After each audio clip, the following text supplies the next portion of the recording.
sua Bíblia no Evangelho segundo Lucas, capítulo 1, versículos 26 a 38.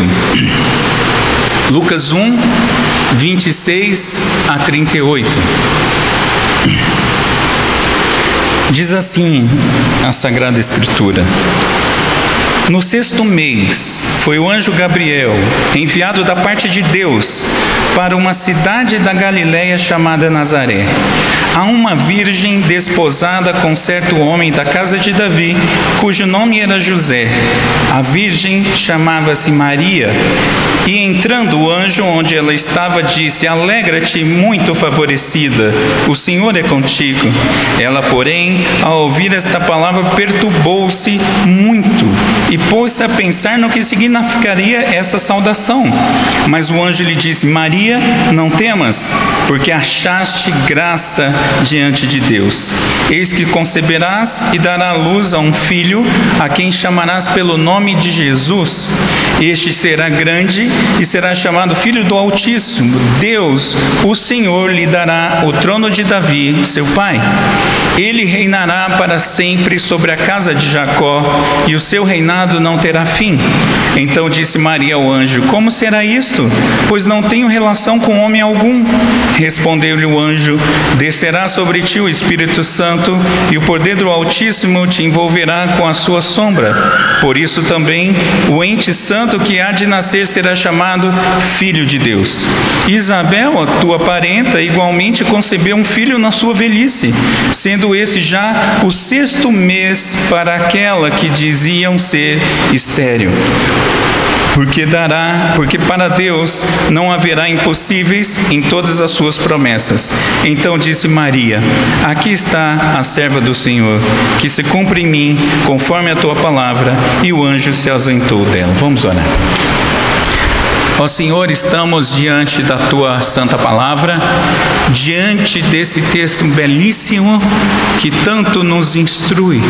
Para isso, ó Deus, pedimos que o Teu Santo Espírito, aquele que inspirou essas sagradas letras, seja Ele a falar ao nosso coração, à nossa alma, à nossa mente.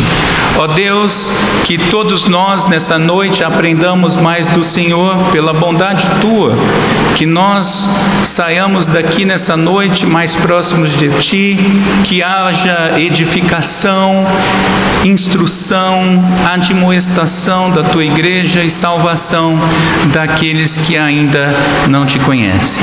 Nós oramos confiados nesse nome que anunciaremos, o nome de Jesus. Amém. Meus irmãos, domingo passado nós começamos a exposição do livro de Lucas, o qual faremos até o final, provavelmente vai muito tempo, vai provavelmente até novembro do próximo ano, mas nós começamos com o anúncio de João Batista. O reverendo Adelso fez uma bela exposição disso.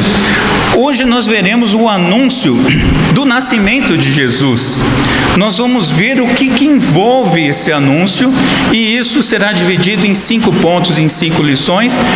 Eu recomendo e sugiro que você permaneça com a sua Bíblia aberta, o seu aplicativo, e acompanhe a exposição da palavra do Senhor.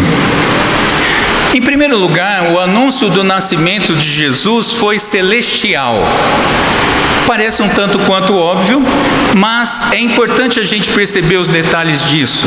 Diz o texto no começo do versículo 26 que isso aconteceu no 6º mês. 6º mês do quê? Logo em seguida o Senhor mesmo instrui na sua palavra: o 6º mês da gestação de Isabel, prima de Maria, que já era uma idosa, que também foi concebida de uma forma especial, não tão especial quanto esta será, mas por milagre do Senhor, e seria o filho de Isabel aquele que anunciaria previamente a chegada do Messias. Esse anúncio foi feito por um anjo chamado Gabriel, que se apresentou a Maria. Gabriel, esse anjo, é o mesmo que havia falado com Zacarias, pai de João Batista, o menino que está com 6 meses de gestação. Foi o anjo que disse a Zacarias sobre uma concepção miraculosa também. E esse bebê, João Batista, aliás, João Batista é o nome que ele fica conhecido, mas o nome que o anjo anuncia é João. Esse será o anunciador do Messias. Curioso, meus irmãos, é que o anjo Gabriel aparece na Bíblia apenas aqui em Lucas, nessas duas situações, com Zacarias e com Maria, e antes no livro de Daniel, o profeta Daniel, capítulo 7 e 9. E o mais interessante de tudo isso é que lá Gabriel já anunciava o ungido príncipe que viria. Que coisa maravilhosa! Gabriel teve esse privilégio de anunciar no Antigo Testamento, e agora, na chegada dele, a chegada do Messias, do ungido de Deus. E, meus irmãos, anjo significa, na língua original, mensageiro. Simples assim, aquele que anuncia algo. E Gabriel é justamente aquele que foi escolhido pelo Senhor, dentro dos seus planos, para o anúncio mais maravilhoso do mundo, a história mais encantadora de todos os tempos. O menino de Nazaré vai chegar. Algo tão sobrenatural que não poderia ser apreendido a partir da observação natural. Precisava de um anúncio celestial. E assim começa o anúncio do nascimento de Jesus Cristo. Mas esse anúncio também aponta para a genealogia de Jesus, e nós vamos ver o que isso importa. A genealogia de Jesus, meus irmãos, tem que chegar até Adão. Ele foi aquele prometido lá em Gênesis 3,15. O filho da mulher. E nós percebemos que tanto por José quanto por Maria, Jesus vem dessa santa genealogia, se assim pudéssemos falar. Por José, por exemplo, no versículo 27, nós vemos que ele é da casa de Davi. Daí a importância, meus irmãos, da paternidade de José, ainda que por adoção. Jesus é chamado filho de Davi. Ele tinha que vir de uma origem ancestral que reportasse a Adão e, obviamente, por toda a sua genealogia. E Davi é o ícone do Antigo Testamento que aponta para o Messias. E, aliás, meus irmãos, a adoção é o padrão de Deus em Cristo. Em Cristo somos adotados e assim somos recebidos como filhos, diz Paulo aos Efésios capítulo 1, versículo 5. Nós precisamos lembrar que Deus só tem um filho. Muita gente se confunde.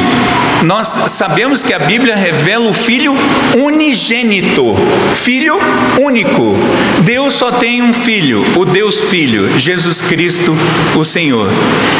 Isso parece um tanto quanto óbvio, mas muitas vezes a gente ouve por aí, em diversos lugares, as pessoas falando assim, por exemplo, eu vou sair de férias, porque afinal de contas eu também sou filho de Deus. Eu vou descansar uns dias, porque eu também sou filho de Deus. E aí vai usando essa expressão, porque também sou filho de Deus. Mas nós precisamos entender que naturalmente, por nascimento, ninguém é filho de Deus. Ninguém. Todos nascemos distantes de Deus. E aqueles que se tornam filhos pela adoção por meio de Cristo Jesus. Mas Jesus também tem uma genealogia por meio de Maria, versículos 32 e 36, nós percebemos que também é da linhagem de Davi. Afinal de contas, a parenta dela, Isabel, nós percebemos isso no sermão passado. Então Maria também é descendente dessa linhagem, seja por meio de Arão, o sacerdote, ou por meio de Davi. De um jeito ou de outro, Jesus está dentro da genealogia que foi anunciada. Ou seja, Jesus é o Messias prometido desde o Éden. É isso, esses detalhes das Escrituras não são à toa, meus irmãos. Não há uma vírgula sequer nas Escrituras que não tenha utilidade para a nossa instrução. Então veja, quem está chegando, quem está sendo anunciado é Jesus, o Senhor. Mas o anúncio também do nascimento de Jesus informa que sobre uma concepção miraculosa por ação do Espírito Santo. Veja, não há envolvimento ativo nem de José nem de Maria na própria concepção de Jesus. Isso foi uma obra exclusiva do Espírito Santo. Vamos ver alguns detalhes. Versículo 27 diz que essa virgem é desposada. O que significa isso? Desposada era uma expressão, ou é uma expressão que significa que ela, Maria, estava na primeira fase do matrimônio, segundo o pensamento judaico da época. Ou seja, já tinha havido uma solenidade na presença de testemunhas e José e Maria já tinham feito então esses vínculos matrimoniais. Porém, nessa fase pré-nupcial, o casal ainda não viviam juntos e não tinham tido qualquer intimidade sexual. Porém, os vínculos matrimoniais já estavam firmados. Isso era tão sério, meus irmãos, que se José e Maria rompessem neste momento da história, eles eram considerados divorciados. Não é à toa que José tem esse pensamento. Algo muito próximo disso nos nossos dias é o noivado. É um vínculo que nós entendemos que já foi firmado diante das testemunhas e de Deus, a promessa do casamento. Por isso não levamos na brincadeira quando alguém fica noivo. Você está fazendo uma aliança já entre os dois, dizendo que sim, faltam alguns passos apenas para concretizar o casamento. Então Maria está nesse momento da história onde ela sim já é considerada casada com José, mas ainda não completamente. Por isso ela pode dizer: não, eu sou virgem, eu não fiz nada ainda. E no versículo 27 e 34 aparece de novo essa expressão. Só que ela completa dizendo ao anjo, ela responde ao anjo, dizendo que não teve relação alguma com homem algum. Meus irmãos, até o século XIX havia uma aceitação da maioria dos cristãos sobre o nascimento virginal de Jesus. A partir daquele período é que se passou a interpretar a Bíblia com ceticismo e atribuir a Jesus apenas uma condição de um homem que foi um mestre sábio, muito piedoso, mas que não nasceu da Virgem. Tal doutrina, então, passou a ser fortemente questionada e desacreditada. Acontece, meus irmãos, que o nascimento virginal de Jesus é uma das doutrinas cristãs que nos distingue das demais crenças e até mesmo dentro de religiões que se dizem cristãs. Lembremos o que o texto diz, o versículo 37, porque para Deus não haverá impossíveis em todas as suas promessas. E eu faço um parênteses aqui,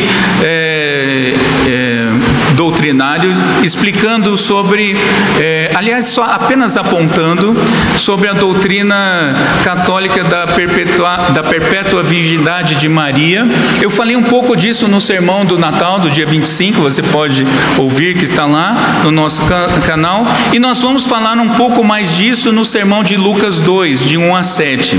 Mas o fato é que nós não cremos nessa doutrina e isso vai ser explicado um pouco mais. Mas sim, de fato, Jesus foi concebido pela Virgem Maria e ela seguiu virgem até o nascimento de Jesus.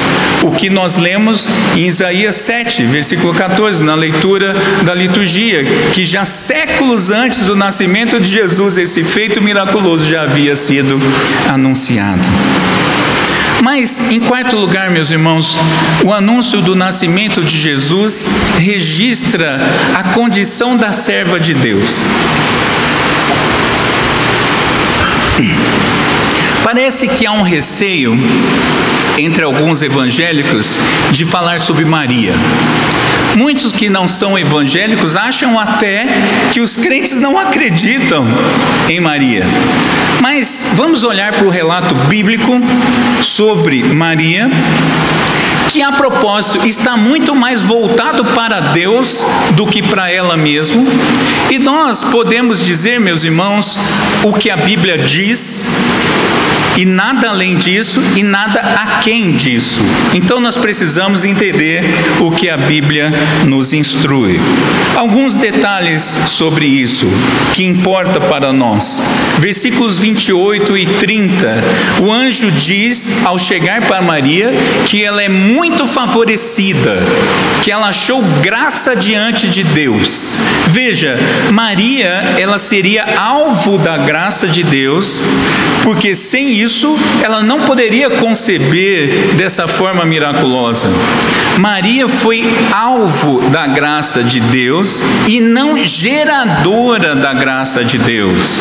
Daí não ser possível interpretar esse texto como Jerônimo, um dos pais da igreja, traduziu esse texto como Ave Maria cheia de graça. Não é possível isso, porque ela não é cheia no sentido de que ela tem por si mesma, mas porque recebeu isso de Deus. Há um termo que foi discutido no quarto século, um termo em grego que é Theotokos, que significa, aliás, esse termo foi traduzido por Mãe de Deus e trouxe muita confusão à igreja. Aliás, na época, alguém já disse, olha, isso não é melhor, essa não é a melhor palavra, e esse cara foi considerado herege, inclusive, não me lembro o nome dele agora. Mas Theotokos significa literalmente portadora de Deus, e não mãe de Deus. Veja, Maria não transmitiu divindade a Jesus. Sim, ela hospedou Jesus em si, no seu ventre, mas ela em si não passou nenhuma divindade ao Senhor. De fato, meus irmãos, foi uma enorme honra ter sido escolhida por Deus, mas isso não tornou essa mulher melhor ou sem pecados. Veja as palavras do próprio Senhor Jesus lá em Lucas 11, 27 a 28. Nós temos num diálogo ali uma mulher que exalta Maria para o próprio Senhor Jesus. Veja, o texto diz assim, uma mulher chega para Jesus e fala, bem-aventurada aquela que te concebeu e os seios que te amamentaram. Uma frase que parece muito bonita, mas o que Jesus responde a essa mulher? Diz assim o Senhor, antes, bem-aventurados são os que ouvem a palavra de Deus e a aguardam. Veja, o próprio Senhor Jesus nunca deu conotação de divindade ou de superioridade a Maria. Em segundo lugar, essa mulher é muito temente a Deus. Versículo 29 e 34. Diz o texto que ela perturbou-se diante do anúncio do anjo Gabriel. Por quê? Maria se perturba diante da saudação do anjo e não da mensagem recebida. Percebe que, afinal de contas, por que um anjo saúda uma jovem pobre de um lugar insignificante, dizendo que ela seria agraciada com um favor especial? Isso trouxe sobremodo espanto para ela. Ela já percebeu que aquilo não era uma frase digna dela. Ela não tinha em si nenhum valor para ser recebida dessa forma. Tanto é que o anjo precisa dizer para ela, Maria, não temas. Mas um segundo detalhe ainda sobre isso é que Maria tem uma postura diferente de Zacarias. Zacarias também teve uma conversa com o anjo, recebeu também uma notícia miraculosa do que viria a acontecer. Zacarias e Maria quiseram saber como se dariam esses milagres em suas vidas. Veja, não é um problema perguntar as coisas para Deus. Afinal de contas, ponha-se no lugar de Zacarias ou de Maria. O anjo chega para você e fala, vai acontecer isso. A primeira coisa que eu também faria é, como que vai ser isso? Eu não estou entendendo, porque isso foge à lógica. Mas perguntar para o Senhor não foi um problema. A questão é como se chegou a essa pergunta, como estava o coração de cada um. Cada um tirou as dúvidas com o anjo com uma postura diferente. Zacarias foi totalmente incrédulo diante da fala do anjo. Maria, ao contrário, Maria foi temerosa, com temor. ela ouviu aquilo com temor. Como eu disse, Gabriel precisou dizer para ela: não temas. E temor é alguma coisa que só tem aqueles que são do Senhor. Essa mulher de fato foi muito temente a Deus. E no versículo 38, na primeira parte, nós vemos que ela é uma serva do Senhor. Diferente também de Zacarias e de Isabel. Veja, no registro, no começo do capítulo 1, Zacarias e Isabel, sobre eles foi dito que eles eram irrepreensíveis em todos os preceitos e mandamentos do Senhor. Que ótimo ser reconhecido assim. Mas Maria não recebeu nenhuma menção dessa. Não foi dito absolutamente nada sobre a fé que ela tinha, sobre a condição, sobre a fidelidade dela. Não foi dito nada. Mesmo assim, ela se reconhece como serva do Senhor, dulê, a conjugação aqui da palavra no grego. E meus irmãos, essa palavra nos ensina que um servo ou uma serva nunca pode fazer outra coisa qualquer senão a vontade do seu próprio Senhor. Isso nos faz entender que Maria, pela fé, crê nessa mensagem e segue sujeita à vontade do seu Senhor. Ela diz: eu sou uma serva. E ainda ela diz, aponta a fala dela que ela é totalmente submissa ao Senhor, submissa à vontade soberana de Deus e submissa à palavra de Deus. É sempre bom que nós lembremos o contexto do texto que estamos lendo, das Escrituras, para que possamos compreender melhor. Para pensar na situação. Um anjo chega para ela, uma moça desposada, virgem, e diz: você vai ficar grávida do Espírito Santo. E ela, nessa conversa, diz: mas eu nunca tive, oi anjo, eu nunca tive nenhuma relação com nenhum anjo, nenhum homem, como isso vai acontecer? E aí o anjo diz: não, isso vai ser obra do Espírito. Que lindo esse registro. Agora a pergunta é: como é que eu conto isso para o meu marido? Vocês já pararam para pensar nessa situação, meus irmãos? Como ficou o coração de Maria? Vou ter que contar para José que agora eu estou grávida e que é do Espírito Santo, algo que nunca aconteceu na história da humanidade. E mais, veja, isso foi tão sério, meus irmãos, que lá em Mateus 1,19, nós vemos que José também recebeu essa notícia de Maria, e ele ficou um tanto quanto incomodado e ficou processando consigo mesmo como que ele ia responder a isso. E na cabeça de José, a solução que ele estava construindo é: vou dar o divórcio a ela. Ele não usa essas palavras, mas ele diz, quando ele vai abandonar Maria, porque José era temente a Deus e amava a sua esposa, o fato dele abandonar Maria grávida, ele levaria sobre si a culpa de ter engravidado uma moça antes de concluir as núpcias, e também de abandonar uma jovem. Logo ela seria considerada a parte inocente desse divórcio. Mas veja, José se incomodou sim com essa notícia. Não é à toa que precisa que ele também, em sonho, tenha uma instrução sobre isso. Mas não só isso, meus irmãos. O fato de uma jovem desposada aparecer grávida e o marido dizer: não fui eu tenho certeza que eu não fui, ela poderia ser morta. Poucas vezes isso é mencionado. É verdade que nos tempos de Jesus, essa lei já não estava sendo cumprida com fidelidade, mas ao mesmo tempo, a lei ainda estava em vigor. Maria poderia, pela lei, ser morta, porque ficou grávida de alguém que não é o seu marido. E aí nós percebemos, diante de tudo isso, que ela se porta com plena submissão ao Senhor.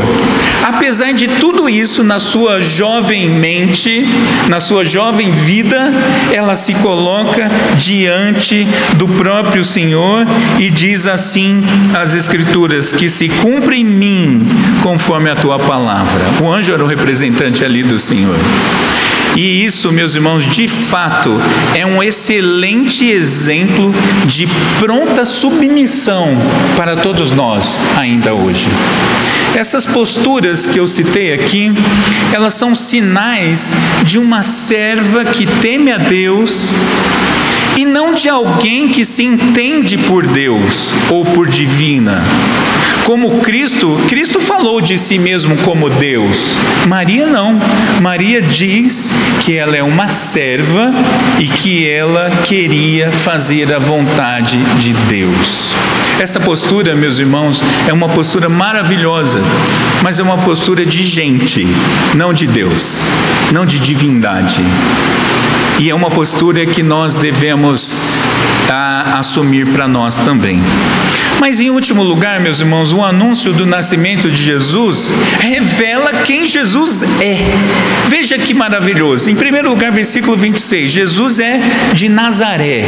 Jesus foi concebido numa pequena vila da Galileia chamada Nazaré, que sequer apareceu registrada no Antigo Testamento. Você não acha Nazaré registrada no Antigo Testamento. E embora Deus seja o Deus Filho, Rei dos Reis, Senhor dos Senhores, Ele tem uma origem humilde, bem diferente de quem tem toda a glória. E assim começa o anúncio de Jesus, o que já é absurdamente estranho.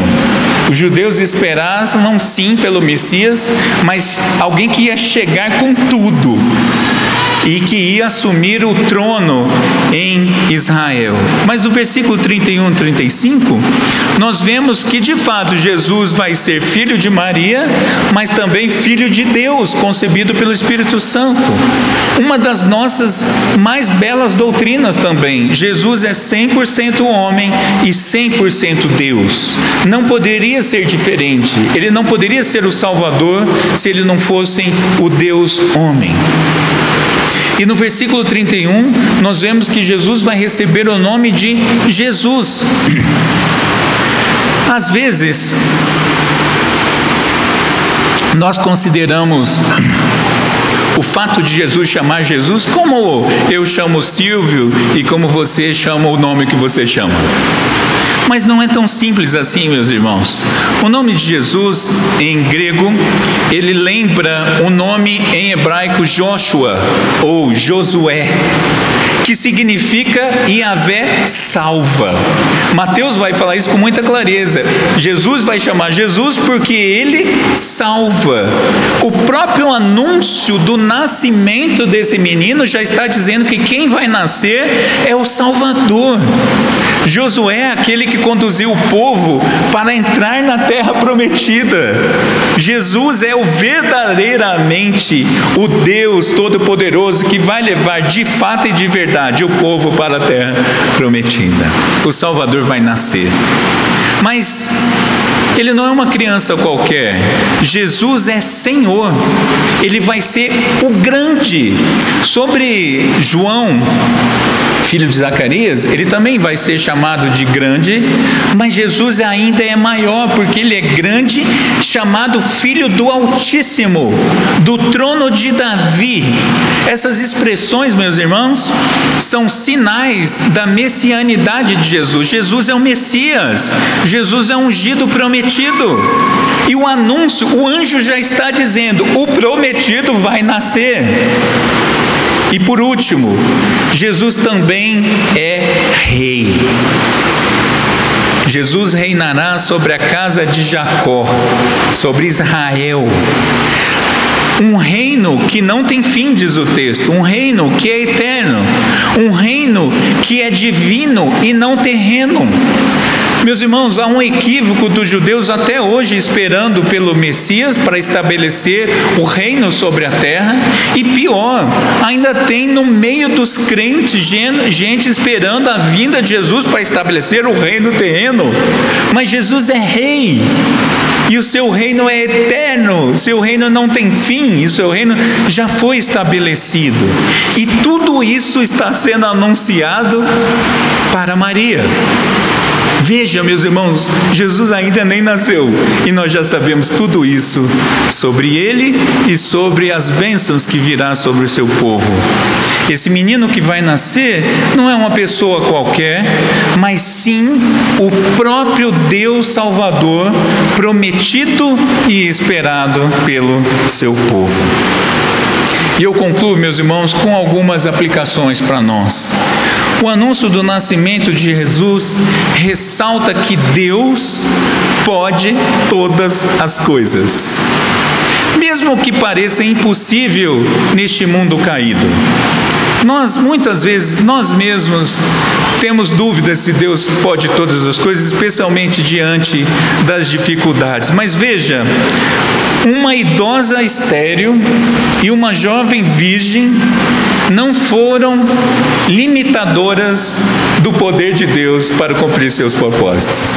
Duas coisas humanamente absurdas, mas não para Deus. Deus é o Senhor dos impossíveis. O anúncio do nascimento de Jesus também aponta para um sacrifício humilhante.